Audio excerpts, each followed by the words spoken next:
I'm trying to lose 5 pounds. Let's talk about how March went. So this month, I knew there were going to be a couple of challenges. First of all, we ended the month of February on kind of a stressful financial note. And so we had replaced our car with another used car, which is always a big unknown. And as it turned out, we have had a few problems with it, all fixable, but still, that did cause some stress. And I was really hoping the month would be pretty laid back other than that. As it turns out, there were several very stressful things that happened in my personal life, which I will not go into, but that did give me some moments of real high anxiety in the month of March. And to top it all off, my allergies were very bad. There were several days where I took antihistamines, which, by the way, are sometimes prescribed for people who have trouble putting on weight because of the way it increases your appetite. But despite all that, I had some really good victories this month. First of all, my weightlifting, I got 8 different sessions in, and I hit a personal best for my deadlift at 145 pounds, and my bench press increased to 75 pounds. And I hit another sub goal on March 16th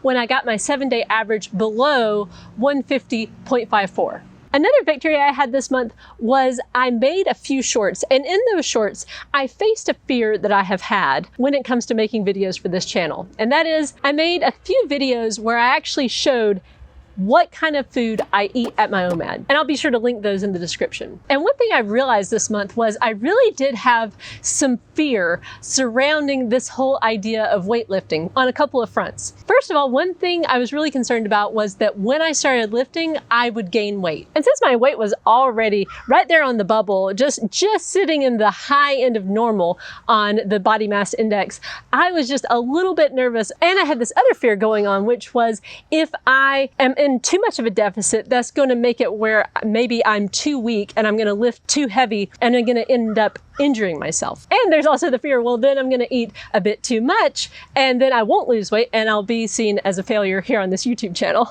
So let's dive into what my numbers actually did this month. So if you'll remember, I ended last month at a 7-day average of 152.34. And so this month, my single day weights did fluctuate by a lot. Just to give you an idea, my highest single day weight was 154.2. And my lowest single day weight was 148.8. And I did have more days this month in the 140s, although it still wasn't consistent like I wanted it to be. And when it was all said and done, at the end of this month, I ended at a 7-day average of 151.4, which is a loss of 0.94 pounds from the month before. So overall, I'm super pleased. I'm stronger and I'm lighter and I'm feeling really good. And for those of you who are curious, yes, I do work out fasted. Generally speaking, you know, I have my OMAD somewhere around 5 or 6 o'clock in the evening, and then I usually do my weightlifting sometime around noon, although sometimes it's later in the afternoon, and sometimes it's a little bit earlier in the morning. I don't eat anything beforehand, but of course I do have coffee with half and half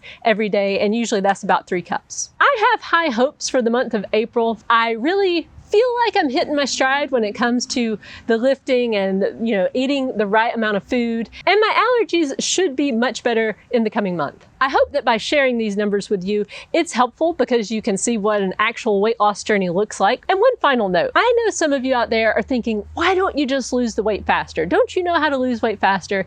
And the answer is, yeah, I actually do. I've done 2 5-day fasts in the past, not to lose weight, but just to do it for health reasons. And I know that if I did that, I would get my 7-day average far below my goal of 147.54 just within 5 days' time. However, that's not my goal. My goal is not to just see that number on my spreadsheet and celebrate. My goal is to permanently change my food intake so that I comfortably maintain in the 140s. And I'm endeavoring to do this like I endeavor to do everything on this channel, which is to pretend as if I do not have a YouTube channel. I have found that if I do that, then I do only the sustainable things. Thanks so much for watching this video, and I'll see you in the next one.